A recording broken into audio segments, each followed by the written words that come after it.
Je ne sais pas ce que vous ont dit les précédents, mais moi je suis pour. C'est une bonne chose d'être intègre. Ouais, moi je suis à fond pour être intègre envers Dieu.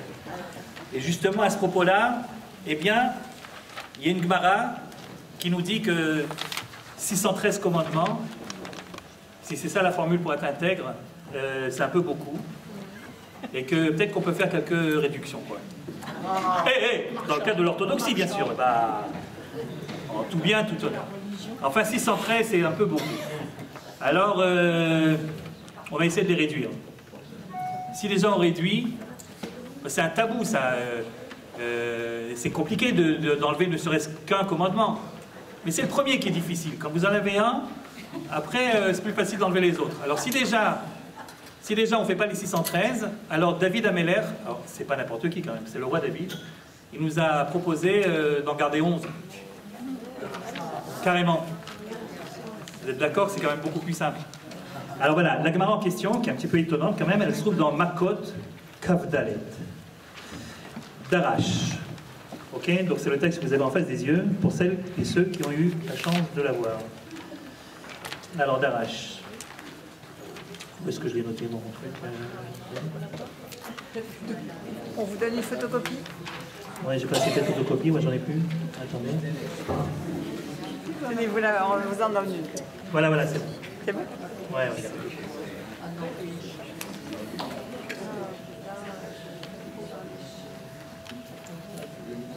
Darash Rabbi Simlaï. 613 מצוות נאמרו לו למשה, 365 לווין, כמניין ימות החמה, ו-248 עשה, כנגד איבריו של אדם. Alors, il y a donc, comme vous le savez, 613 commandements. 613 commandements, il n'y a pas de verset de la Torah qui dit il y a 613 commandements et les voici. 1, 2, 3, 4. C'est nos sages qui nous ont prévenus qu'il y en a 613. C'est-à-dire qu'il y a une massorette, une tradition orale, qu'il y a 613 commandements. Vous allez me dire, on n'a pas besoin de tradition orale, on voit bien les mitzvot, on les compte, on voit qu'il y en a 613. C'est pas si simple que ça. Pourquoi c'est pas si simple que ça? Parce qu'il y a des mitzvot, tu ne sais pas très bien si c'est une mitzvah ou plusieurs. Je ne sais pas si par exemple je vous dis Shabbat. Shabbat, c'est combien de mitzvot? Alors, est-ce qu'on va compter Shabbat comme 39 mitzvot sur les 613 à cause des travaux interdits, donc chaque mitzvah pour un travail interdit? Peut-être que c'est une seule mitzvah de ne pas faire de travaux interdits. Mais prenez les sacrifices. Est-ce que chaque sacrifice est une mitzvah? Est-ce que chaque partie du culte sacrificiel c'est une mitzvah en elle-même? Donc c'est un peu compliqué, vous voyez. En plus, il y a des mitzvot qui ne sont même pas écrits. Alors là, par exemple, est-il écrit qu'on a l'obligation de croire en Dieu? C'est pas une mitzvah, ça? Comment c'est pas une mitzvah? C'est pas une mitzvah. C'est un commandement, c'est tout ce qui c'est pas évident, c'est-à-dire on ne sait pas. On ne sait pas. Est-ce que c'est considéré comme une mitzvah ou bien est-ce que c'est la base de la base et que si tu n'as pas ça, tu ne peux pas faire les mitzvot, mais ce n'est pas une mitzvah pour elle-même. Pour elle, il y a toutes sortes de problèmes en fait. On n'est pas sûr de tout ça. Donc on sait qu'il y a 613, mais on ne sait pas très bien lesquelles sont-elles. Ce qui fait que durant les siècles, nous avons eu droit à des compteurs de mitzvot. Monéi mitzvot, les compteurs de mitzvot. Ils ont fait des livres en disant voilà quels sont les 613 mitzvot. Alors non seulement la tradition dit qu'il y en a 613, mais la tradition précise combien il y en a de positives et combien il y en a de négatives. Donc positive c'est fait, négative c'est ne fait pas. Eh bien, comme vous le savez, il y a donc 300, c'est écrit dans le texte, vous venez de lire, il y a donc 365 mitzvot, positives ou négatives? Négatives, d'accord, 365. Et alors, le texte nous dit bien que c'est pas un hasard, mais c'est à cause des 365 jours de l'année solaire. Aucun rapport. Aucun rapport, mais enfin on est content de l'apprendre. Ok. Maintenant, il y a 248 mitzvot positives à cause des 248 membres du corps humain. C'est déjà beaucoup plus compliqué parce que on a le même problème avec les membres du corps humain qu'avec les mitzvot finalement. Qu'est-ce qu'on appelle un membre? Le nez, c'est un membre ou chaque narine c'est un membre? C'est compliqué. Bon, enfin, mais même en admettant qu'il y en a 248, la question se pose bien sûr, quel rapport y a-t-il entre les 248 mitzvot positives et les 248 membres du corps humain? De la façon que c'était la même question tout à l'heure avec les 365. Mais ce sont de bonnes questions, sur lesquelles on pourrait faire, pas un, pas deux, mais 2 journées entières de Midrashet Ren, consacrées à uniquement cette petite ligne qu'on vient de lire. Pensez bien que ce n'est pas le thème d'aujourd'hui, donc moi je suis un type qui fait exactement ce qu'on lui dit. On est dû parler de... Comment est-ce qu'on a... C'est quoi le thème déjà? Soyez intègre. Donc on va laisser tomber les 248, 125, c'est pas ça qui nous intéresse. Très bien. On va arriver à l'intégrité. Amar Rav Hamenuna. Maïkra Torah Tzivalanu Moshe Morasha. Torah Begimatria Shitmea Vechadsre Have. Torah, alors ça c'est là, en fait c'est là-dessus qu'on se base, cette tradition orale pour dire qu'on a 613 commandements. Parce que 613 c'est comme la Gimatria de Torah. Torah en Gimatria c'est 613. Pas vraiment. En fait c'est 611. Bon, ça va, on peut chicaner. Non, c'est 611. C'est 611. Alors comment ça se fait que c'est pas 613? Parce qu'il y a écrit Torah Tziva Lanu Moshe. Donc Moshe nous a donné 613, 611 Torah, 611 commandements. Et oui, parce que c'est Moshe qui a donné 611. Mais Dieu lui-même en a dit 2 directement, puisque les 2, Anochi Hashem Elokecha et Lo Yelecha, les 2 premiers des 10 commandements ont été dits par Dieu lui-même, comme vous le savez. Et donc ça fait 610 qui ont été transmis par Moshe, 611, pardon, excusez-moi, 611, et 2 qui ont été donnés directement par Dieu, donc 611 plus 2, ça fait bien 613, le comptez bon. C'est-à-dire, de là vous apprenez d'ailleurs que Anochi Hashem Elokecha, d'après ce texte-là, la première parole des 10 paroles, c'est une mitzvah. Parce qu'on a dit tout à l'heure, est-ce qu'il y a écrit dans la Torah qu'il y a une mitzvah de croire en Dieu? Et il y en a qui pensaient que c'était évident. Non, qui pensaient que c'était pas du tout évident. Il n'y a rien à faire. Mais voilà que d'après le texte qu'on vient de dire maintenant, oui, c'est une mitzvah, c'est une des 2 mitzvot que Dieu lui-même a dit. C'est-à-dire il a dit en fait 2 mitzvot. La première c'est je suis l'Éternel ton Dieu. En quoi c'est une mitzvah ça? Eh bien apparemment ça veut dire je t'ordonne de croire en moi. J'avoue que c'est compliqué de penser qu'il y a une mitzvah de croire. Et ça ne fait pas l'unanimité chez les compteurs de mitzvot. Le Rambam Maïmonide pense que c'est en effet une mitzvah. Il y a une mitzvah de croire en Dieu. Comme il est écrit, Anochi Hashem Elokecha. Mais d'autres pensent que Anochi Hashem Elokecha, ce n'est pas une mitzvah. D'ailleurs, quand vous entendez le Anochi Hashem Elokecha, ça n'a pas la formulation habituelle d'une mitzvah. Il n'y a pas écrit fais ci ou fais pas ça. Il y a écrit simplement je suis l'Éternel ton Dieu.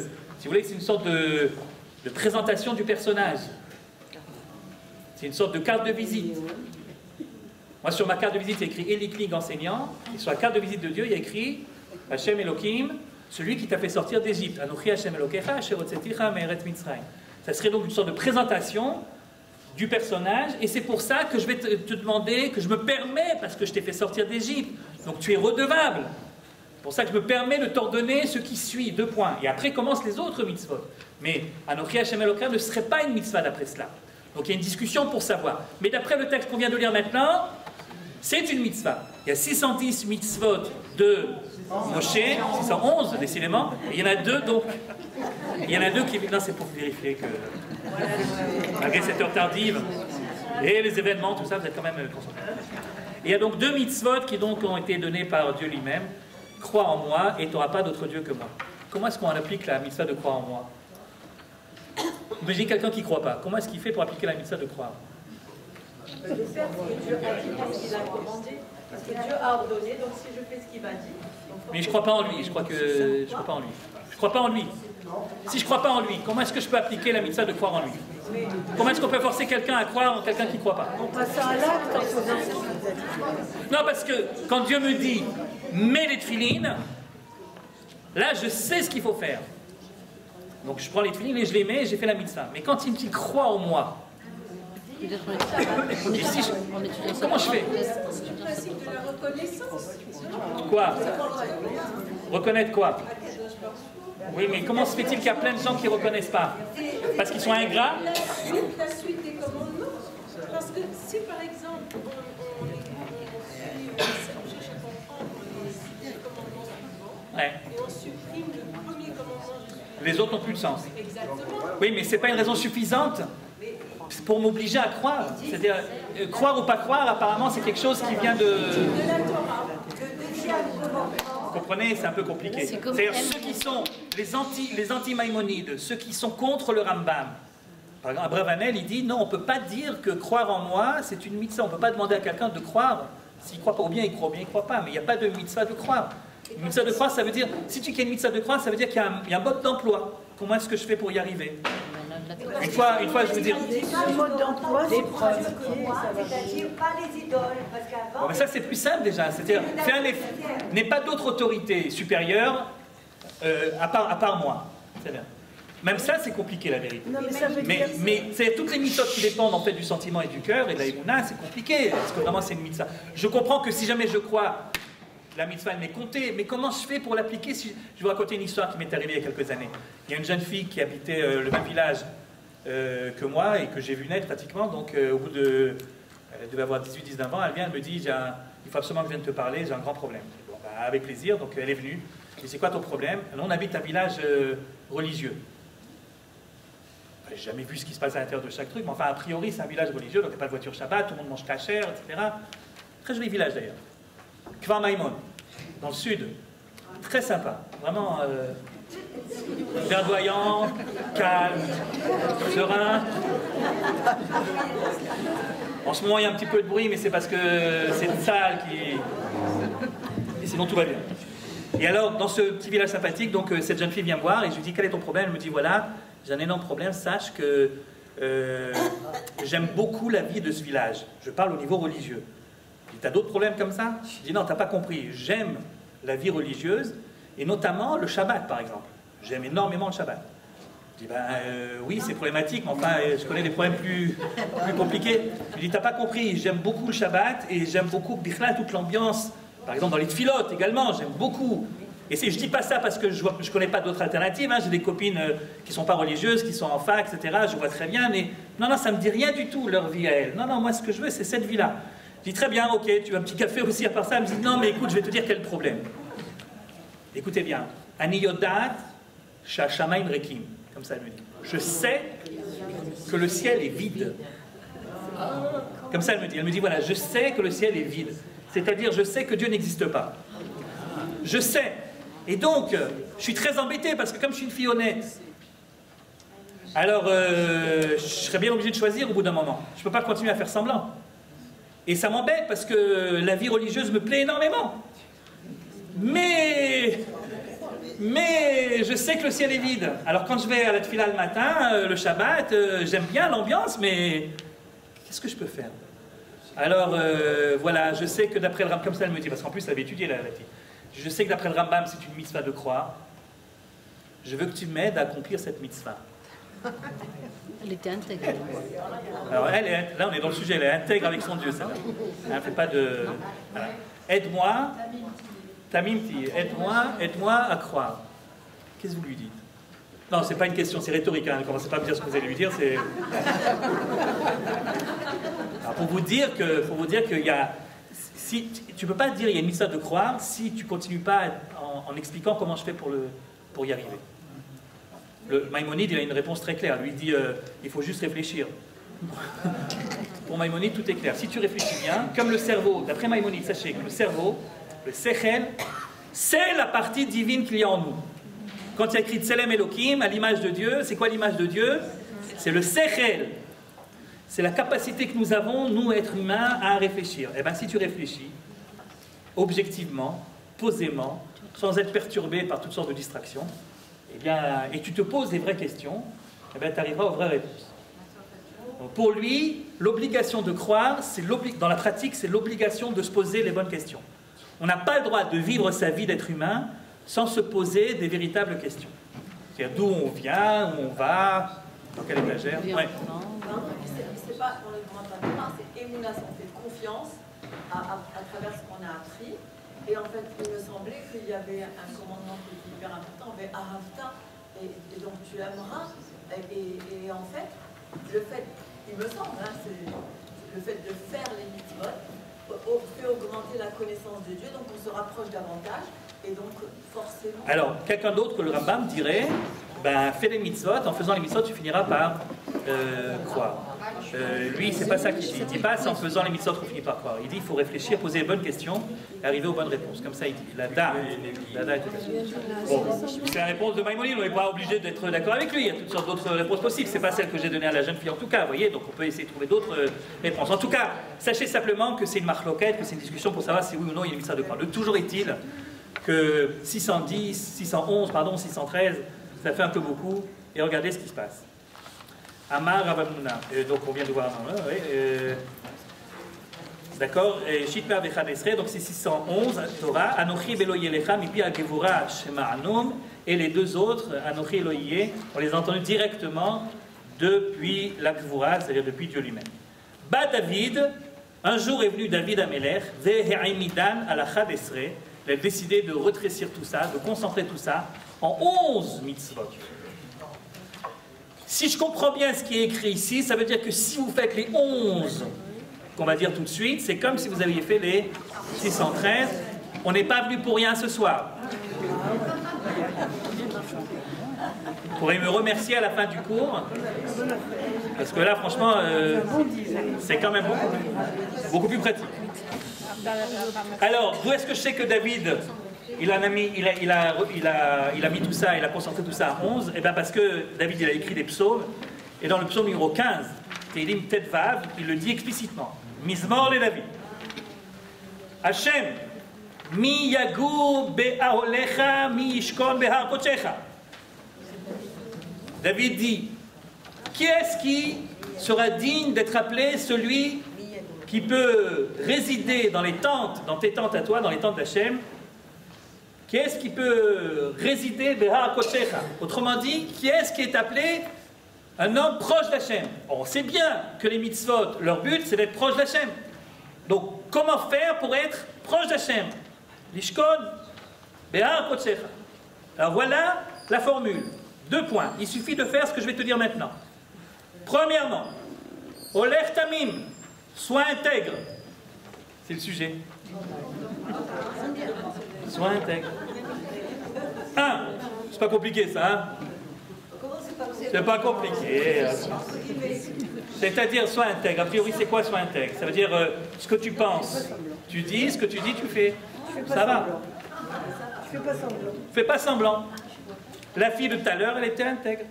Pas faire semblant. Ok. C'est pas toujours facile. Mais enfin, on a compris. A priori, on a compris. Donc, premièrement, sois intègre. S'ils sont tous comme ça, les 10 autres, ça va, on s'en sort pas trop mal, finalement. Alors, voyons voir. Sois intègre, d'accord, ça fait 1. Pour El Tzedek, fais la justice.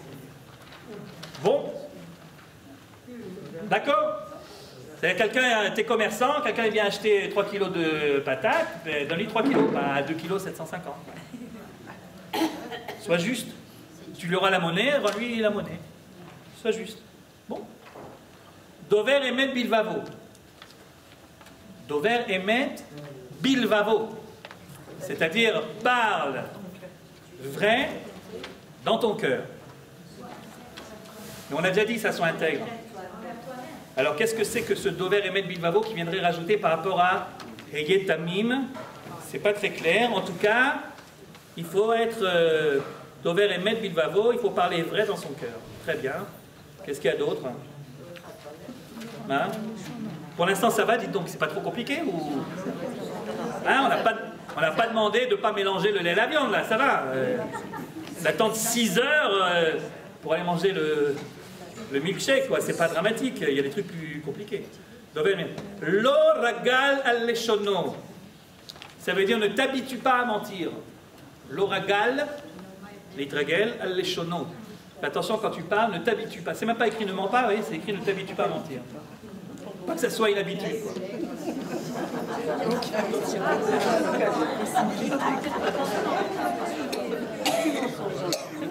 Bon, je vais vous dire la vérité. Je vais vous dire la vérité.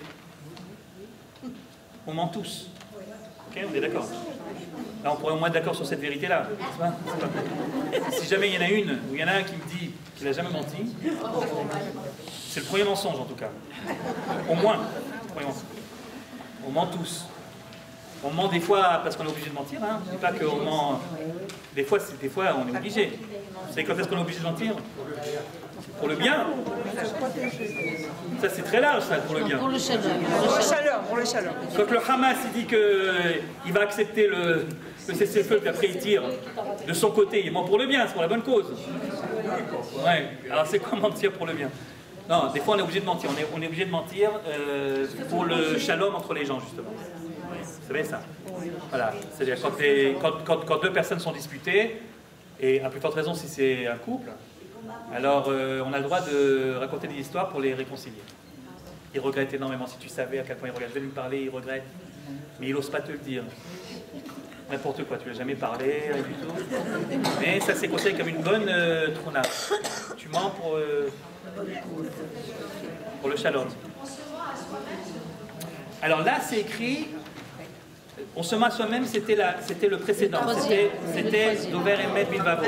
C'est-à-dire que le cœur soit vrai avec toi-même. Mais là, on dit l'oragal et les chonos, il ne faut pas s'habituer à mentir. Même s'il y a des mensonges qui sont obligatoires, il ne faut pas s'habituer. On a le droit de mentir, par exemple, pour ne pas vexer quelqu'un. Kvod abriot. On a le droit de mentir pour ne pas vexer quelqu'un. Ok? La fameuse Gemara que vous connaissez bien sur le mariage. Vous savez, c'est marié pas belle et c'est marié belle, vous connaissez l'histoire. C'est-à-dire qu'il faut chanter, bon, un mariage, il faut chanter. Et la question est de savoir qu'est-ce qu'on pouvait chanter. Et donc, Beth Hillel propose de chanter qu'elle est belle la mariée. Et là, Beth Shammai lui dit tout le temps. Dans tous les cas de figure, c'est le cas de Dieu. Mais finalement, la halakha, c'est qu'en effet, il faut chanter qu'elle est belle la mariée. Mais le jour du mariage, elle est belle. Oui. Oui. Ben pour le mari, en tout cas. Remarquez, si elle est belle pour le mari il a qu'à chanter tout seul. Non, mais vous avez raison, elle est belle le jour du mariage. Non, c'est juste.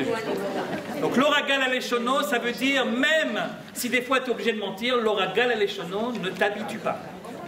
Bon, on ne va pas s'habituer, très bien. Alors là, on a déjà fait pas mal. Là, ouais. Après, loasa l'ereu ra'a. Mais c'est quoi ça? Pas faire du mal à son prochain? Bon, mais c'est très vague ça. Vecherpa lonasal kerovo. Cherpa lonasal kerovo, ça veut dire ne pas avoir honte de son proche parent. Ne pas avoir honte de son proche parent. On va en parler tout à l'heure. Et après, et par contre, nivze be'enav nim'as. Que celui qui est méprisant, méprisé vis-à-vis d'Hachem, c'est-à-dire que Dieu méprise, celui qui se conduit de manière méprisable, on va dire comme ça, mais il faut que tu le ressentes également. C'est-à-dire que tu ne dois pas essayer de dire ou de te faire croire que tout est bien, que n'importe qui fait n'importe quoi et à kol beseder. C'est-à-dire que si quelque chose, il ne faut pas confondre les valeurs. Il ne faut pas dire que, voilà, c'est un petit peu une critique de ce qu'on appelle aujourd'hui le post-modernisme, où il n'y a plus réellement ni bien ni mal, et tout est bien, finalement, vu d'un certain côté, tout est relatif. J'ai ma manière à moi de voir les choses, qui te dit que c'est mal, après tout, tu juges avec quel principe, etc. Non, il faut savoir que ce qui est mal, c'est mal. D'accord? C'est important ça, il faut savoir que ce qui est mal, c'est mal. Ok? Il ne faut pas mélanger. Ok, très bien. Après, il faut savoir respecter ceux qui craignent Dieu. Bon, ça va, le rabbin il rentre, vous levez quoi. Nishba lehara velo yamir. Quand tu jures quelque chose, de ne pas faire, etc., ouais, tiens ta parole. Bon, lo yamir, il ne faut pas contredire ses engagements. Kaspo lonatan ben esher. Ne prêtez pas à intérêt. Ne prêtez pas à intérêt. Quand vous prêtez à intérêt, après, ce n'est pas un prêt que vous faites. Vous rentrez le bonhomme dans un grand piège. Et vous ne sortez pas de là où il est. Comme vous faites la tzedaka, vous faites la tzedaka, vous ne prêtez pas à intérêt. Mais shochad al-naki lolaka. Et ne prenez pas de shochad. Shochad, c'est les pots de vin. Faites attention, ne vous laissez pas soudoyer, même les hétis, même pour faire du bien. On ne prend pas de shochad. Quand vous devez juger quelque chose, vous jugez en toute objectivité et sans pot de vin, sans être soudoyé. D'accord? On est à 11 là. Lo yimot leolam. Celui qui fait ces 11 là, lo yimot leolam. Il ne tombera jamais. Il est placé là-haut, tout là-haut, devant le Kisei HaKavod, et de là-bas il ne tombera plus. Et voilà. Et voilà. Tout simplement. Et voilà.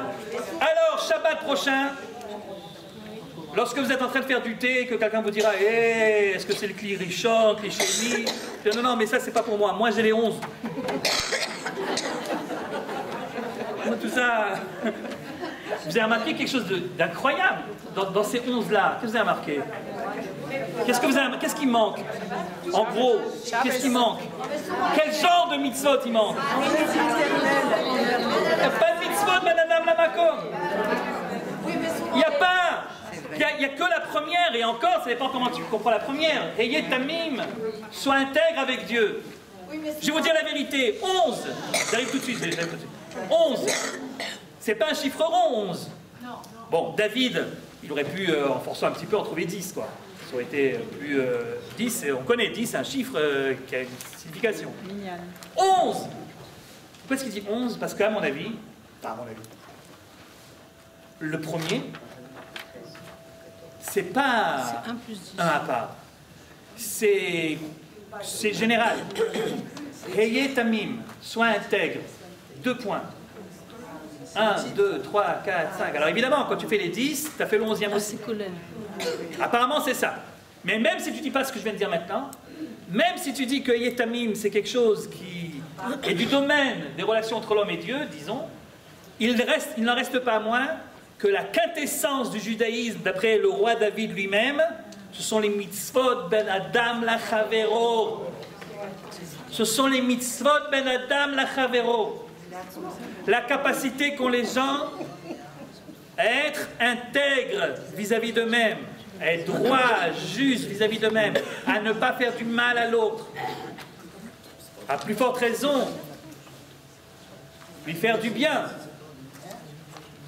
À plus forte raison, Dieu doit-il être heureux aujourd'hui de voir ses enfants, depuis maintenant 1 mois, 3 semaines, montrer à eux-mêmes, et ça nous étonne, à nous-mêmes, tous les jours, on s'étonne de soi-même, à quel point on aime aimer l'autre, à quel point le fait d'aider l'autre, ça nous aide nous-mêmes, à quel point le fait de donner à l'autre, ça nous renforce à nous. Plus tu donnes, et moins il te manque. C'est incroyable ce qui se passe. On le savait parce que les rabbins, ils l'ont toujours dit, parce que c'est écrit partout.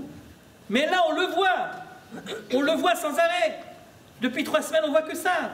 Plus tu donnes, et plus tu as. Plus tu donnes, et moins il te manque. Plus tu fais attention à l'autre, et plus tu as l'impression de faire attention à toi. Plus tu as l'impression de construire ce qui manque chez l'autre, et plus la vérité, en le faisant, tu te construis toi-même. Et tout d'un coup, tu t'aperçois que c'est pas uniquement des cours théoriques qu'on a entendus 20 fois, mais c'est dans la réalité, c'est comme ça qu'on ressent. C'est incroyable ce qui se passe en ce moment. C'est vraiment incroyable. Ouais. Je suis d'accord avec ça, mais tu étais parti comment croire.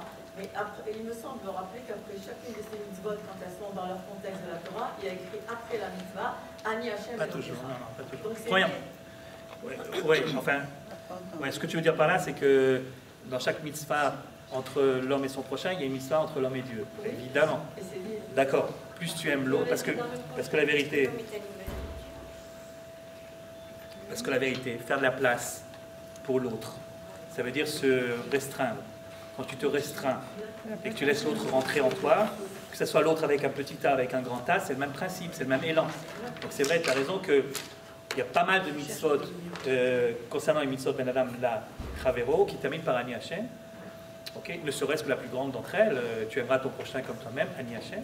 Mais ce qui est intéressant, c'est que les mitzvot dont on parle ici, pour la plupart d'entre elles en tout cas, ne sont pas écrites. C'est-à-dire c'est des mitzvot qui ne sont pas vraiment écrites. C'est de la méta-halakha, ça. Ce n'est pas de la mitzvah elle-même, c'est ce qu'il y a derrière les mitzvot. En fait, ce sont les principes de base desquels découlent, en tout cas, les mitzvot ben adam la chavero. Et peut-être, sans doute, à cause de cela également une meilleure compréhension des relations entre nous et Dieu. Mais ce qui est très intéressant dans ce que dit David, qui est le spécialiste des relations entre l'homme et Dieu. Alors, les Tehillim, pourquoi sont tellement populaires les Tehillim? Parce que quelle que soit la situation que nous vivons, il y a toujours un mizmor qui est adapté pour essayer d'exprimer vis-à-vis d'Hachem ce qu'on ressent. Donc David, c'est le grand spécialiste pour décrire les relations entre l'homme et Dieu. Et c'est ce même David qui dit, sache que pour te sentir le plus proche possible d'Hachem, voilà par quoi tu dois passer, par une plus grande erpatiout, par une plus grande volonté de prendre sur toi les problèmes d'autrui. Et c'est ça qui te rendra proche d'Hachem. C'est extraordinaire ce que dit ici David. Il ne dit pas qui est-ce qui va avoir la meilleure place dans le kahal, qui est-ce qui va être le plus mechoubad, qui est-ce qui va être le plus apprécié, le plus aimé des autres. Il dit mi yishkon behar Hashem, c'est ça qu'il dit. Mi yagur be'alecha, celui qui sera le plus proche d'Akadosh Baruch Hu, c'est celui-là. C'est ça qui est le grand chidouche ici de David, de faire passer donc la proximité divine par des relations tout à fait humaines. Évidemment, la Gemara va essayer de lui expliquer chacun de ces termes. Dites donc, je ne sais pas ce qu'on a fait, nous on n'est pas allé très vite là. On va essayer d'aller plus vite pour la fin, ok? La Gemara va essayer d'expliquer chacun de ces termes et on va s'apercevoir tout d'un coup que ce n'est pas si simple que ça. C'est pas simple, on s'en doutait un petit peu, remarque. Alors, prenons le début. Regarde. Oler Tamim. Explication talmudique. Oler Tamim, sois intègre, c'est Abraham. C'est comme Abraham. C'est comme Abraham dans quelles circonstances? Alors, le problème avec Abraham, c'est qu'il en a fait des choses. Il a commencé tard, donc sa carrière, il a commencé à 75 ans. Enfin, il en a fait des choses depuis. Quand tu dis c'est comme Abraham, est-ce que c'est comme le Abraham de la Hakeda? Ou bien c'est comme le Abraham qui ouvrait sa tente aux quatre coins? Exprès, c'est pas très clair. En tout cas, Oler Tamim, c'est le représentant de la Tmimout, de l'intégrité de la journée d'aujourd'hui, donc de votre étude, c'est Abraham. Je pense que c'est fait exprès que la Gemara ne donne pas plus de détails, comme pour nous laisser à chacun encore la possibilité d'expliquer comme ça ou d'expliquer autrement. Abraham est un personnage tellement grand que évidemment chacun peut essayer de se dire, moi j'ai un petit peu d'Abraham dans le côté qui m'intéresse. J'aurais peut-être pas fait ce qu'il a fait pour la Hakeda, mais pour ce qui est de Achnasat Ochim, ouais, si. Ouais, donc exprès on met pas les points sur les i. Mais regardez, tout de suite après on va mettre les points sur les i. Regardez. Surtout si c'est comme j'ai dit tout à l'heure, l'Oler Tamim, une grande introduction, si vous voulez, une sorte de titre. Comment être Oler Tamim, 2 points, voilà comment est-ce qu'on fait. Alors en effet, regardez la suite. Donc, dirti vitalech lefanai ve'etamim, ok, poel tzedek, ça veut dire quoi? Faire la justice, poel tzedek, c'est-à-dire travailler en tzedek, en toute justice, kegon abba chilkiya. Eh bien, c'est comme abba chilkiya. Voilà. C'est comme abba chilkiya. Qui c'est ce abba chilkiya? Vous ne connaissez pas? Je vais vous présenter. Alors, je vous lis le texte. La Gemara, elle parle de gens qui sont connus par eux. Okay?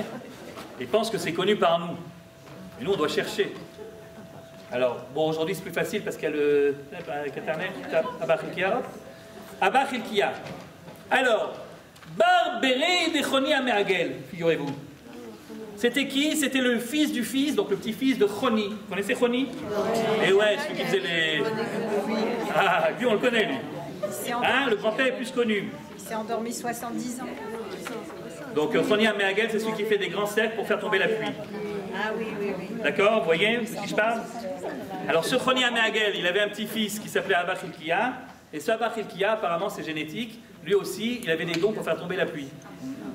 Il avait un don, oui.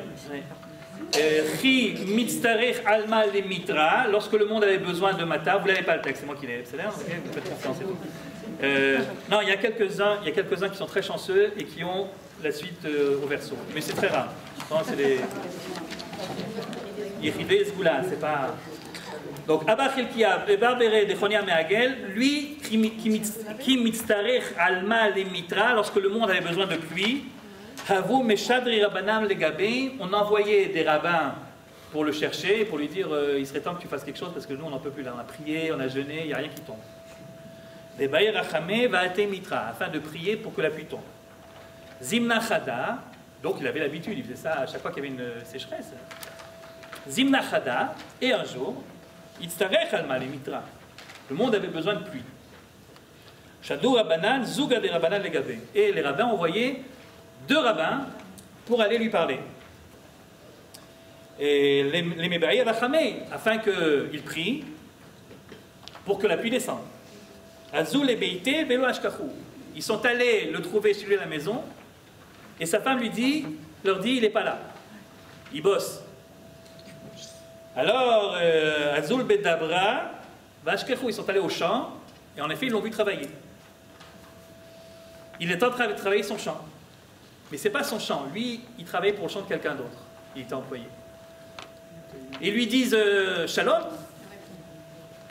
Velo Asbar le Wapei. Et il ne répond pas. Il ne répond pas. Il ne répond pas Shalom, il ne dit pas comment ça va, il ne dit pas pourquoi vous êtes là. Il bosse. Il termine de travailler seulement. Je ne vous raconte pas toute l'histoire, un peu longue. Mais c'est seulement une fois qu'il a terminé de faire ce qu'il avait à faire qu'il se dit bon, alors c'est pourquoi? C'est encore une fois pour la pluie. C'est bien. Et ça, c'est la dougma, c'est l'illustration de Poel Tzedek. Poel Tzedek, c'est-à-dire, c'est pas comme on a dit tout à l'heure, travailler, faire la justice. Ça veut dire être à ce point honnête, que lorsque vous êtes engagé à faire un travail, vous le faites et vous interrompez pas, même pour vous dire bonjour. Dites-moi, quelqu'un qui s'interrompt pour dire bonjour. Bon, je ne parle pas de celle qui exagère et qui est à la poste.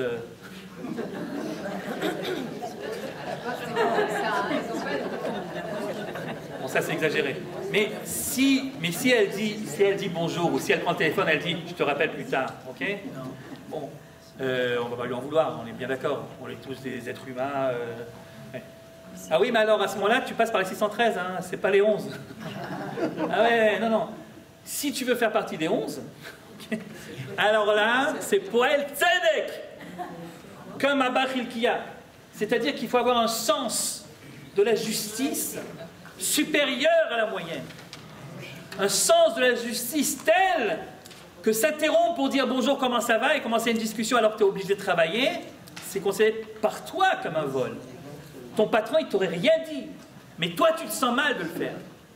Tu te sens mal de t'arrêter. Tu es là pour bosser. Alors c'est important, c'est la pluie, hein, c'est important. Ouais, ben ça va, on n'est pas un jour près avec la pluie, on n'est pas quelques heures près, ça va, on y arrivera. Mais d'abord, on bosse. Le travail, c'est le travail. Pour elle, Tzedek. Pour elle, Tzedek. Ah oui, alors évidemment, ça c'est déjà plus compliqué. Ah oui, c'est pas aussi simple qu'on croyait. Alors c'est quoi le troisième? Alors rappelez-moi le troisième. Dover Emet Bilvavo. Alors, Dover Emet Bilvavo, dire la vérité Bilvavo dans son cœur, dire la vérité par les vrais dans son cœur. Kumara, Kegon Rav Safra. Ben, c'est comme Rav Safra. Bon, ben il continue avec leur histoire. C'est comme Rav Safra. Ben oui, mais c'est qui Rav Safra? Ah, ben Rav Safra. Je vous racontais l'histoire de Rav Safra. Alors ça, c'est Rashi qui nous l'explique. Rashi sur la Gemara en question. Rav Safra, Beshilto de Rav Achaim. Ve'achi have uvda. Voilà ce qui s'est passé. Rav Safra, hayalo chefetz echad limkor. Rav Safra, il avait un objet de valeur à vendre. Il avait mis sur Facebook, j'ai un truc à vendre, un bijou, etc. Si ça vous intéresse, voilà à quoi il ressemble, voilà la photo, venez le chercher et je vous le vends. Il n'a pas mis le prix, parce qu'évidemment, il peut faire monter après les trucs. Hayalo chefetz echad limkor. Uba Adam. Et donc il y a un bonhomme qui a vu la photo du bijou, il est venu l'acheter. Uba Adam echad efanav. Besha'a shaya kore kriyat shema. Mais Rav Safra, il était justement en train de prier. Il faisait Kriyat Shema. Tu sais, quand on fait Kriyat Shema, on ne peut pas s'interrompre. Et le bonhomme, il n'a pas remarqué qu'il faisait Kriyat Shema, ou alors il ne connaissait pas la halakha qu'on ne peut pas s'interrompre. Alors peut-être qu'il n'était pas juif, je ne sais pas. En tout cas, il a mal interprété le silence de Rav Safra. Quand il est venu acheter, il lui a dit ton truc là que j'ai vu sur Facebook, je suis prêt à en mettre tant et tant. Et l'autre, il n'a rien dit parce qu'il était en train de Kriyat Shema. Mais dans son cœur, qu'est-ce qu'il a pensé? Ouais, c'est un bon prix ça. Je ne pensais pas que je le vendrais si cher. Mais il ne pouvait pas le dire. Alors il continue à faire son Kriyat Shema normalement. Et l'autre, qu'est-ce qu'il croit? Il croit que c'est pas assez. Alors il monte. Alors il propose mieux. Il propose plus. D'accord? Ve'amarlo, tenli achefetz bekach bekach. Il dit, donne-moi l'objet pour tant et tant d'argent. Ve'lo anaou, il n'a pas répondu. Mipanav, shayakori kriyat shema, kasavur ze, shelo yarotze litnu bedamim alalou. Il pensait que le prix n'était pas assez fort. Osif, il a rajouté. Et une fois qu'il avait terminé le kriyat shema, qu'est-ce qu'il lui a dit? Prends-le au premier prix que tu as proposé. Oui. תנאו לי בכך יותר לאחר שסיים קריאת שמע אמר לו לא טול את החפץ בדמים שאמרת בראשונה שבאותם דמים היה דעתי לתנם לך. Parce que quand tu m'as dit ça, j'étais d'accord de te le donner. Et c'est pas parce que tu t'es trompé et tu as mal interprété mon silence que je peux te demander plus. Ça s'appelle Dover Emet Bilvavo. Quelle différence entre ça et le premier et Abba Chilkiah? On a ici deux exemples de gens qui sont très honnêtes. Très honnêtes. Mais quelle est la différence entre la première honnêteté et la deuxième honnêteté? C'est que le premier, il a un contrat vis-à-vis de son employeur.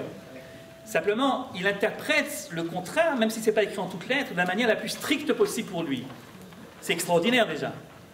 Le deuxième, il n'a aucun contrat avec personne. S'il a un contrat, c'est avec qui? C'est avec sa conscience, c'est avec lui-même. Et il ne veut pas renier le contrat qu'il a avec lui-même. Lui-même a dit OK dans son cœur. Pourquoi il dira maintenant non? Son cœur, il dira aussi OK, c'est vrai. Il dira même plus OK que la première fois. Mais comme il était d'accord, c'est pour lui, à partir du moment où où je suis d'accord de le vendre et tu es d'accord de l'acheter, la transaction elle est normalement déjà faite. Même si formellement, personne ne peut me dire que je dois obligatoirement le vendre au premier prix. Formellement, vous avez raison. Mais entre moi et moi, je sais bien qu'il y a déjà eu vente en fait. Dans mon cœur, il y a déjà eu vente. Ouais. Ça, c'est Dover Emet Bilvavo. Il faut que je vous raconte une histoire d'honnêteté qui m'a énormément impressionné, qui m'est arrivée il y a quelques années. Vous savez que je m'occupe de... Tiens, c'est le moment de faire la publicité pour Khemdat Adarom. Khemdat Adarom, c'est un établissement pour jeunes filles après le bac. Jeunes filles francophones après le bac, oui, qui viennent passer une super bonne année. Dans un endroit très calme, avec de l'ivrite, des psychométriques et beaucoup de Kodesh, et un grand amour de la Torah et du pays. Ça a l'air. Après, on les aiguille chacune vers la voie qu'elle s'est choisie. Enfin bref, dans ce fameux Khemdat Adarom, je travaille depuis maintenant 20 ans avec un des rabbanim qui s'appelle le Rav Yair Hiller. S'il sait que je parle de lui, il va m'en vouloir, mais il ne saura pas. De toute façon, vous ne connaissez pas. Le Rav Yair Hiller. Alors, il habitait à l'époque à Netzarim.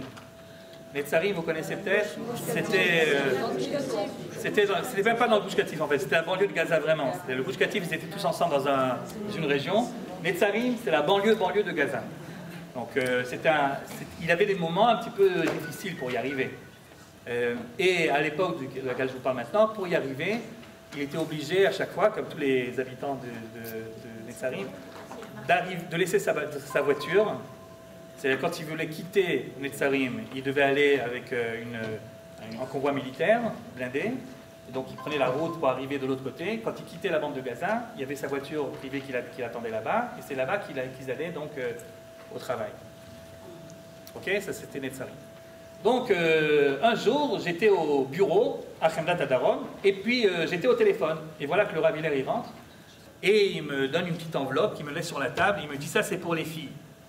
Et puis il s'en va. Et comme j'étais au téléphone, je ne pouvais pas lui poser de questions. Donc j'ai vite terminé ma conversation. J'ai ouvert l'enveloppe.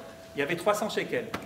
Je cours pour essayer de rattraper le Rav Hiller et je lui dis mais c'est quoi ça? Il me dit tu sauras déjà quoi faire avec.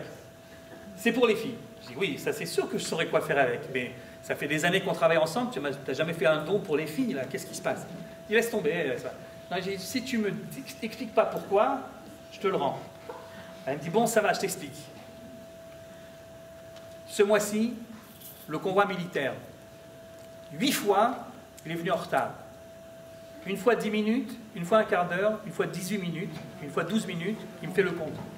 Il dit, je fais le compte chez moi et je ne peux pas prendre le salaire entier du mois. Parce que je suis arrivé en retard au cours et j'ai fait le compte et je me suis aperçu que c'était 300 shekels. Vous voyez ce que c'est Dover Emet Bilvavo? Dover Emet Bilvavo. Alors là, c'est les deux en même temps. C'est Dover Emet Bilvavo et c'est Poel Tzedek.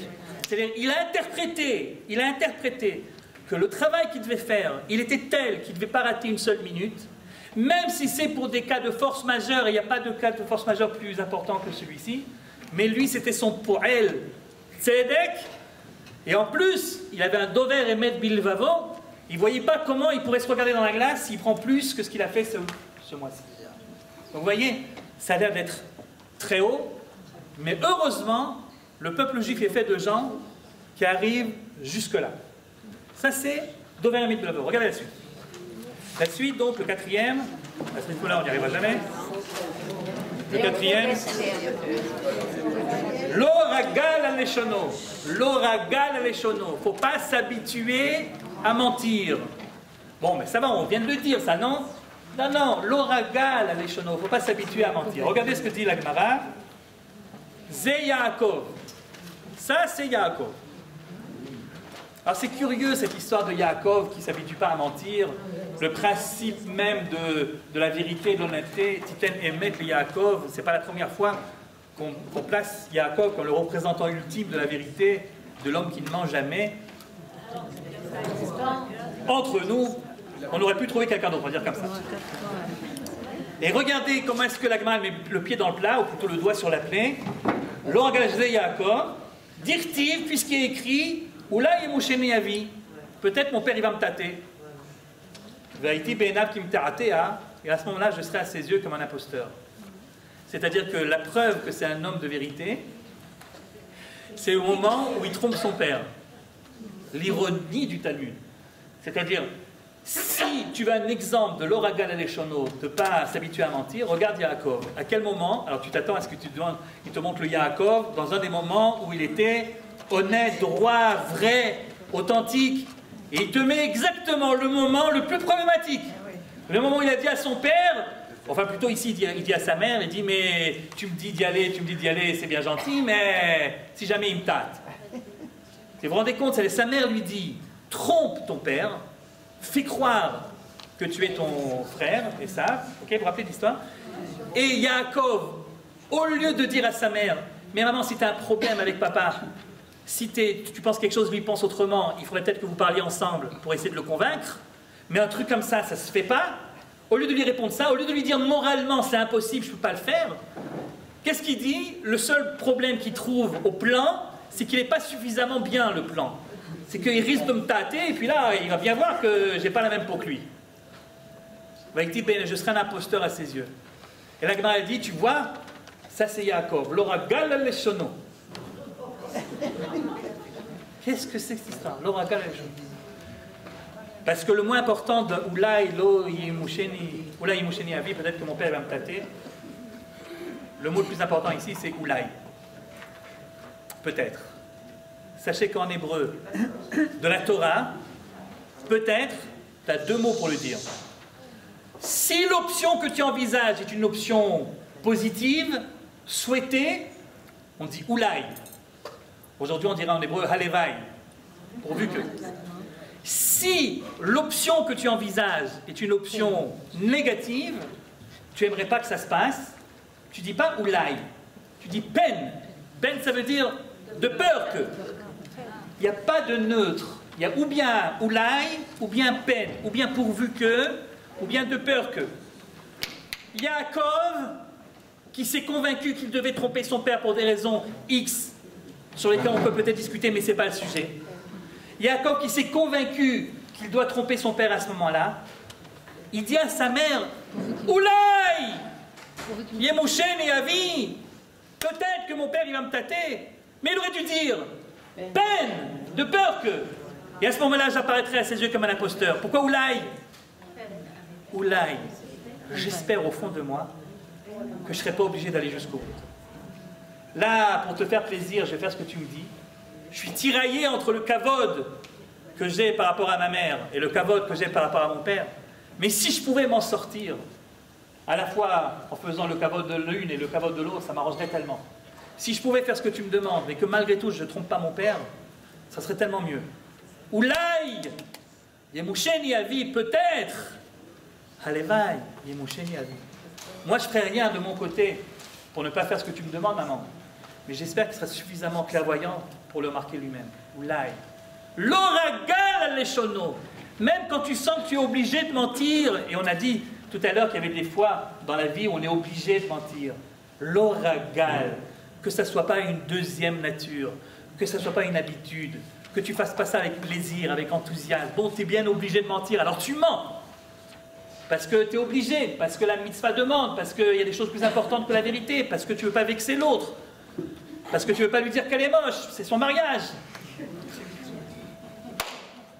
Mais ne le fais pas avec enthousiasme. Tu mens parce que tu es obligé.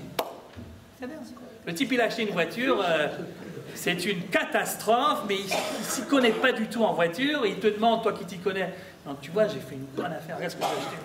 Et tu vois, le truc, c'est à la rigueur une charrette pour le jardin, et tu sais très bien que pas le rendre de toute façon, alors tu dis, ouais, c'est pas mal, ouais. Ça sera mieux la prochaine fois, mais là, c'est déjà bien. Pourquoi tu vas te vexer? L'oragal n'est pas du plaisir en faisant ça. L'oragal, que ça ne soit pas une deuxième nature pour toi. Fais attention. Il y a des choses qu'il ne faut pas s'habituer, même quand tu es obligé. Alors c'est pour ça qu'on prend justement Yaakov. Ça aurait été trop facile de prendre quelqu'un qui n'a pas menti. Il s'agit de prendre quelqu'un qui a, oui, trompé, pour te montrer comment est-ce que même quand tu dois tromper, comment tu trompes. L'oragal a les choses.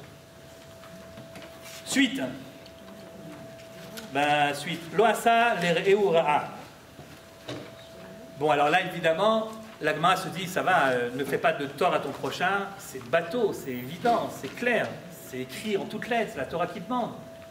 Là, on est dans des sphères tellement plus supérieures, sûrement que ça ne veut pas dire ce qu'on a compris tout de suite. Alors ça veut dire quoi? Qu'est-ce que tu entends par là, David?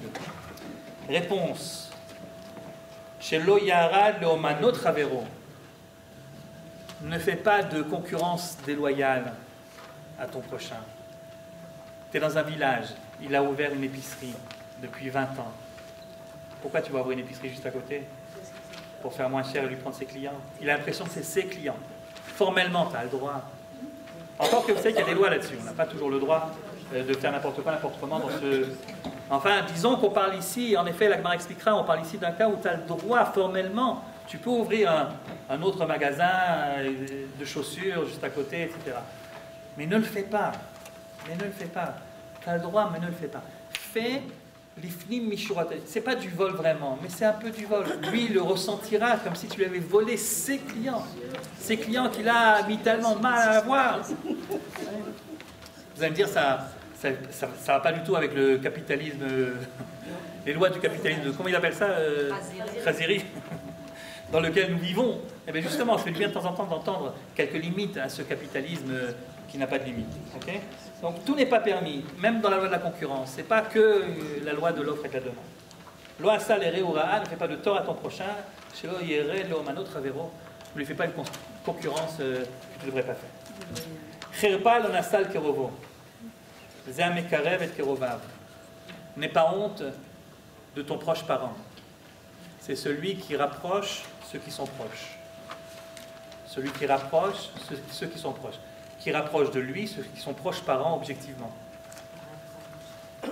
On a des gens de la famille qui ne nous font pas honneur. Et on a tendance à ne pas assumer. Et à faire comme si ils n'étaient pas vraiment de la famille. T'es sûr, il s'appelle Kling? Oui, non, c'est éloigné. Ça doit être un autre. Ah, mais il n'y en a pas beaucoup des Kling? Non, il y en a. Plus que Bon.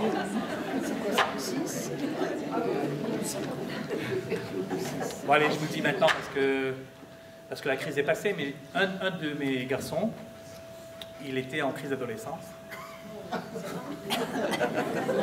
Vous êtes original. Et alors, disons comme ça, que son aspect extérieur n'était pas très compatible avec l'image du directeur de séminaire que j'essayais difficilement de me donner lorsque j'étais en France pour essayer de convaincre la fille du rabbin machin d'envoyer sa fille chez moi. Et on était en voyage, bon, il avait voulu venir avec moi, donc je lui avais payé le billet, et donc on était ensemble à Nice. Et à ce moment-là, j'avais rendez-vous avec le rabbin et la fille pour l'inscrire à Khemlat Adar. Je lui ai dit, écoute, tu sais quoi, regarde. Voilà de l'argent. Tu vois le 10 étoiles là-bas? Ce que tu veux. C'est-à-dire, je me suis dit, bon, écoute, qu'est-ce que je vais faire après? Si jamais il est à côté de moi, le type il va voir ça, qu'est-ce que je vais lui dire? C'est une crise d'adolescence. Si t'es pas capable d'éduquer ton gosse, qu'est-ce que tu veux éduquer la mienne? Qu'est-ce que tu veux dire? Alors j'ai dit, bon, allez. Alors le bon Dieu il m'a puni tout de suite. Le lendemain, on devait prendre l'avion. On va à l'aéroport. Lui, mon fils et moi. Qui y a dans le même avion? Le rabbin, sa femme, le père du rabbin, la fille du rabbin, le frère de la sœur qui devait venir, tout le monde. Alors je vous présente, c'est mon fils. Alors du coup, j'ai compris, et c'était une grande leçon. C'était une grande leçon. Kherpa l'onasal kerovo. N'aie pas honte de tes proches parents. Assume. Zamekarev et kerovav. C'est honteux de se désolidariser de ta propre famille. C'est honteux. Alors, c'est pas toujours agréable, mais c'est pas grave. Il faut assumer. C'est comme ça. C'est marrant, vous comprenez, c'est marrant que ça fait partie des 11 principes. 11 principes. Parce qu'on a tellement tendance à le faire. Alors, comme on a tendance à le faire, et comme on peut trouver des excuses pour le faire, là j'avais de bonnes excuses, hein, franchement, c'est pour la bonne cause, quoi. À ce moment, on te dit, non, il faut... Ces 11 principes... Pardon? Elle est venue. C'est une bonne question. Elle est venue. Et je suppose... Alors, je sais pas, elle n'est pas venue parce qu'ils ont vu le gosse, hein, je pense pas... Encore que... C'était peut-être déjà intelligent. Nivze be'enav nim'as. Nivze be'enav nim'as. Celui qui, aux yeux d'Hachem, be'enav, est nivze, est considéré comme vil, comme méprisant, méprisable. Nim'as, toi aussi, considère-le comme ça. C'est-à-dire, ne fais pas d'aversion de valeur. Fais attention. Alors, ce qui est intéressant, c'est que la Gemara, quand elle veut donner un exemple de ça, elle parle de Chizkiyahu le roi. Chizkiyahu le roi, c'est un roi tzaddik. Un des grands rois de tzaddikim qu'on a eu. Et il avait un père qui, lui, par contre, lui s'appelait Achaz, le père de Chizkiyahu. Et alors, non seulement c'était un des rois Rechaïm qu'on avait, mais pour montrer jusqu'où allait son idolâtrie, c'est un des rares. Ils étaient deux en fait. Dans toute l'histoire d'Israël, il y a deux rois qui ont fait ça. Il a été jusqu'à sacrifier son fils au Molech, c'est-à-dire à ce dieu qui exigeait des sacrifices d'enfants. Un petit peu comme les dieux Palestine. Donc des dieux qui exigent des sacrifices d'enfants, il n'y en a pas beaucoup. Enfin, il y en a. Donc, c'était tellement... Alors lui, il a fait ça en tant que roi. Donc. Le roi d'Israël, Achaz, le roi d'Israël, il sacrifie son fils Molech. C'est pas, il va se prosterner devant une idole. Il tue son fils au Molech.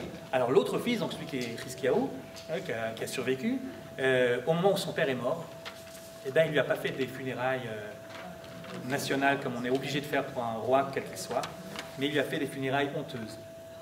Alors tu vas me dire, c'est pas contradictoire avec ce qu'on vient de dire tout à l'heure? Il ne faut pas avoir honte de ses proches parents. Ouais, mais ça n'a rien à voir. D'abord, ici, il est déjà mort. C'est-à-dire, quand on dit qu'il ne faut pas avoir honte de son proche parent, c'est un proche parent vivant. On va lui faire honte à lui. Et ensuite, les karev et akrovim, c'est pour pouvoir ensuite avoir une chance de le rapprocher. Si vous montrez à votre enfant qui est en crise d'adolescence que vous ne voulez plus rien avoir à faire avec lui, il n'y a aucune chance que vous le rameniez vers vous plus tard. Et donc c'est évident que c'est également un bon conseil d'éducation. Tandis que là, bon, le père de Friskia, c'est le père de Friskia, donc il n'y a plus à l'éduquer, le pauvre vieux. Il a fait ce qu'il a fait, il en est mort, etc. Et si toi, en tant que roi, tu l'honores dans ses funérailles, tu donnes une légitimité à ce qui est illégitime. Donc ce qu'on veut te dire ici, c'est que de la même façon que tu ne dois pas avoir honte des gens de ta propre famille qui font des choses qu'ils ne doivent pas faire, de la même façon, tu dois faire la différence entre le personnage et ce qu'il fait. Et tu ne dois pas faire ce qu'on fait souvent aujourd'hui, ce mélange des valeurs, et ne pas appeler un chat et trouver des circonstances atténuantes à chaque monstruosité. Il faut savoir dire que ça, c'est des choses qui ne se font pas, point final. Et sinon, tu ne fais pas partie des 11 bons. Et respecter ceux qui craignent Dieu.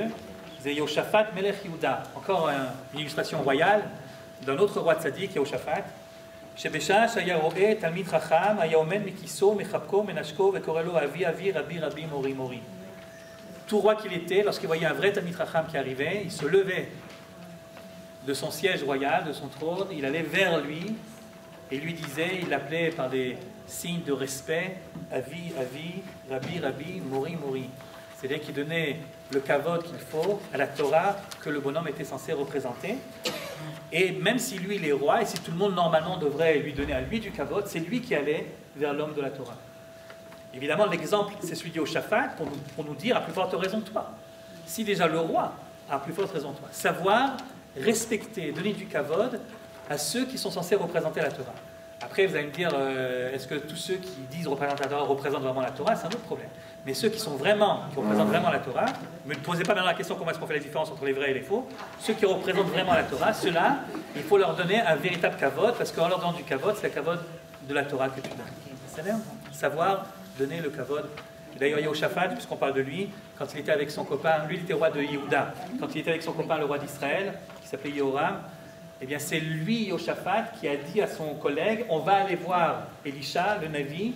Il n'a pas demandé à Elisha, il avait un truc à lui demander, il ne lui a pas dit de venir le voir, il est allé lui pour aller le voir. C'est le Yehoshaphat qui sait que derrière le côté politique indispensable du peuple, qu'il était donc censé représenter, il y a également le côté spirituel qui a prédominance. C'est bien. נשבע להרע לא ימיר כרבי יוחנן, דאמר רבי יוחנן, אהה בתענית, אהיה בתענית עד שאבוא לביתי.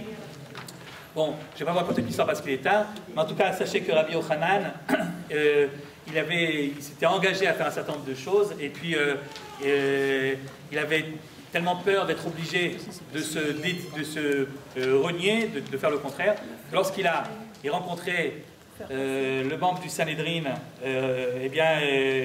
il disait qu'il était en Tanit, et donc c'est la raison pour laquelle il refusait son invitation. En fait, c'est parce qu'il avait pris sur lui de ne pas manger avant de faire ce qu'il avait à faire, mais il faisait semblant d'être en Tanit pour ne pas vexer l'autre, et pour être sûr, une fois qu'il a pris un engagement, de ne pas le renier, même pour des choses importantes. Je sais que vous n'avez pas compris ce que je viens de dire, parce que je fais allusion à des trucs qu'on n'a pas étudiés, mais c'est pas grave. Quand tu prends un engagement, il faut s'y tenir, voilà ce que ça veut dire. Kaspo Donatan Ben Esher Vafilu Beribi de Obed Kochavim, tu n'as pas le droit de prêter intérêt même aux non-juifs. Alors vous savez que normalement on a le droit de prêter intérêt aux non-juifs. Pourquoi? Parce que, alors écoutez bien l'histoire de l'intérêt, c'est important l'histoire de l'intérêt. L'intérêt, c'est pas du vol a priori. Pourquoi c'est pas du vol? Parce que l'intérêt en fait c'est le prix du temps. C'est-à-dire que si cet argent-là, même si tu n'en avais pas un besoin immédiat, si tu l'avais placé ou si tu avais fait quelque chose avec, eh ben, tu aurais eu au bout d'un certain moment plus d'argent. Alors, ce manque à gagner, finalement, tu es bien en droit, logiquement, de réclamer à celui à qui tu as prêté l'argent. Alors, non seulement il va te rendre ce que tu lui as prêté, mais tu as un droit de lui demander davantage. On te demande, dans une société juive, entre nous, de faire plus que ce que la simple loi exigerait. On te demande de faire plus. Non, tu ne demanderas pas avec intérêt.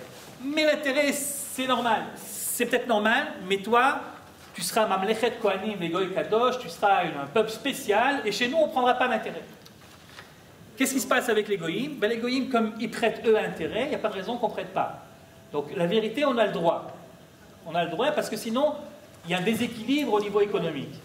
je ne parle pas même de ce qui s'est passé dans l'histoire, parce que dans l'histoire, ce qui s'est passé, c'est très intéressant, justement, c'est que les catholiques avaient interdit le prêt intérêt, et les usuriers, finalement, c'est un peu le seul métier qui restait aux juifs. Enfin, il y a une sorte d'inversion dans l'histoire très, très intéressante en elle-même. Enfin, en tout cas, le principe est le suivant. On ne prête pas de l'argent à intérêt, pas parce que c'est du vol, c'est pas du vol, mais on te demande de faire plus que ce que la simple loi exigerait quand on est entre nous, quand on a tous les mêmes règles économiques.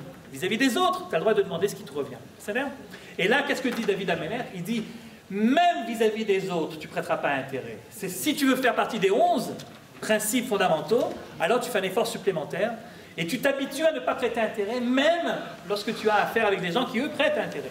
D'accord? Vous avez remarqué que chaque fois, la Gemara nous montre, et c'est évidemment ce que David voulait dire, qu'il ne s'agit pas de faire ce que la loi demande, il s'agit de faire au-dessus de ce que la loi demande. Mais shochad al-naki lo-lakach, et ne pas prendre le shochad même pour le naki, même pour des choses qui sont vraies, kegon Rabbi Ishmael et Rabbi Yossi, comme Rabbi Ishmael. Je vais quand même vous lire l'histoire de Rabbi Ishmael et Rabbi Yossi. Rabbi Ishmael et Rabbi Yossi, c'est dans Ketuvot.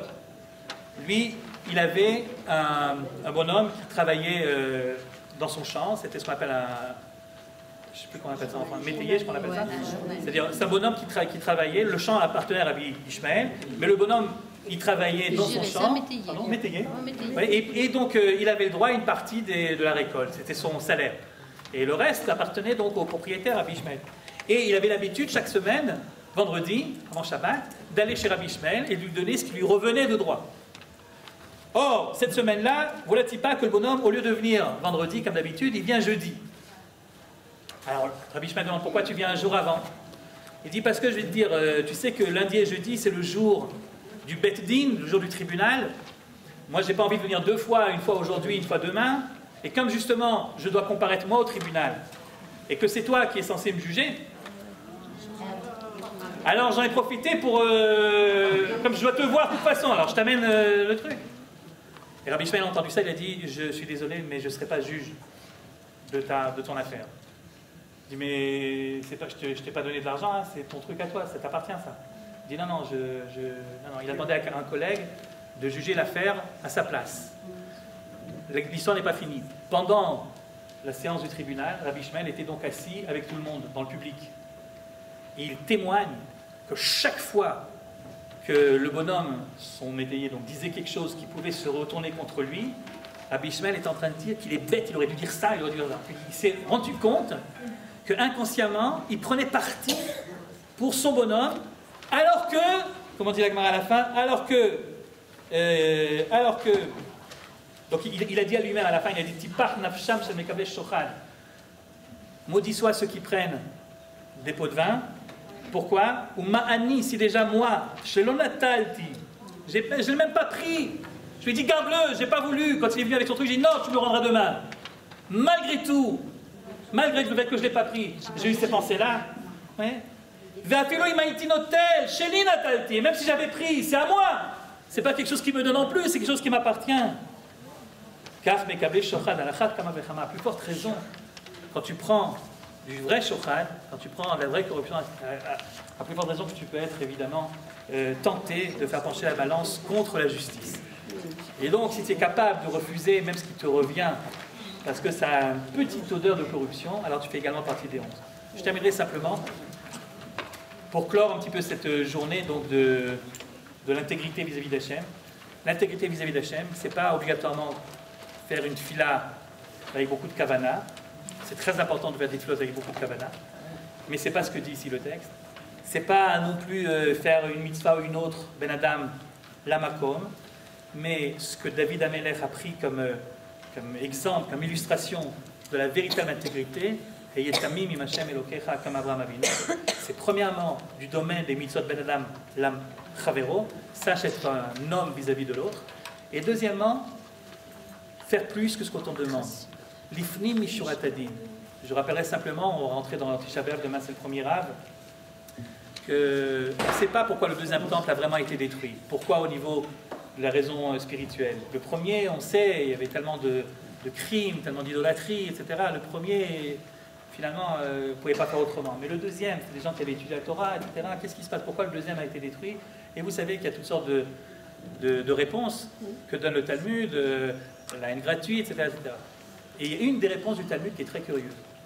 Pourquoi est-ce que Lama Harva Yerushalayim, pourquoi Jérusalem a été détruite? Et la réponse, c'est parce que les gens jugeaient en fonction de la loi de la Torah. Al-Sheddanu Baim Din Torah. Les gens jugeaient les différends qu'ils avaient entre eux à la lumière de la loi de la Torah. Là-dessus, il y a un bonhomme, évidemment, dans le Talmud qui dit, mais qu'est-ce que vous voulez qu'ils fassent? Qu'ils jugent d'après quoi? D'après la loi des voyous? Évidemment qu'ils vont juger d'après la Torah, tu devrais les féliciter. Et la réponse du Talmud, c'est Al-Sheddanu Din Torah Velo Lifnim Mishurat Adin. Chaque fois qu'ils avaient un différend, au lieu de Alamia dire ok d'accord ça me revient mais je te le laisse quand même, il y avait cette idée qui était devenue une habitude chez tout le monde, ah ben c'est comme ça, on va au tribunal. C'est-à-dire que cette volonté qu'on a de ne pas renoncer à ce qui t'appartient vraiment, parce que comme c'est à toi, d'accord, chez Liv et chez l'Arch, c'est ça qui peut amener finalement à la destruction de Jérusalem. Ne peuvent habiter à Jérusalem que les gens qui sont capables de faire ce qu'on appelle un des miracles de Jérusalem, c'est-à-dire Omdim, Tsufim, Mishtachavim, Revachim. C'est qu'un des miracles de Jérusalem, c'était quand ils étaient debout, les gens, dans les grandes fêtes où tout le monde était là. Alors ils étaient très serrés, mais lorsqu'ils devaient se prosterner, tout à coup il y avait de la place pour tout le monde, ce qui est un miracle, parce que normalement quand tu te prosternes, tu prends plus d'espace, plus de place, mais quand on se prosternait, il y avait de la place pour tout le monde. Vous verrez ça au Kotel à Tisha B'Av si vous y allez. Au moment de dire la prière de Harvit, on est serrés les uns contre les autres, et au moment où il faut s'asseoir pour faire les keynotes, il y a de la place pour tout le monde. Tout à coup il y a un grand miracle qui se passe, le miracle est encore valable aujourd'hui. Dans l'idée, ce miracle, il veut dire quoi? On dim tzfufi. Si jamais tu es en med al-shelcha, si jamais tu renonces à rien, tout ce qui te revient, jusqu'au petit dernier droit de ce que la loi te donne, tu vas absolument le prendre pour toi et ne pas y renoncer, alors ça fouf, alors ça sera serré pour tout le monde. Mishtachavim, si tu es prêt à faire plus que ce que la loi te demande, si tu es prêt à renoncer à un certain nombre de choses qui normalement devraient te revenir de droit, alors Evachim, alors il y a de la place pour tout le monde.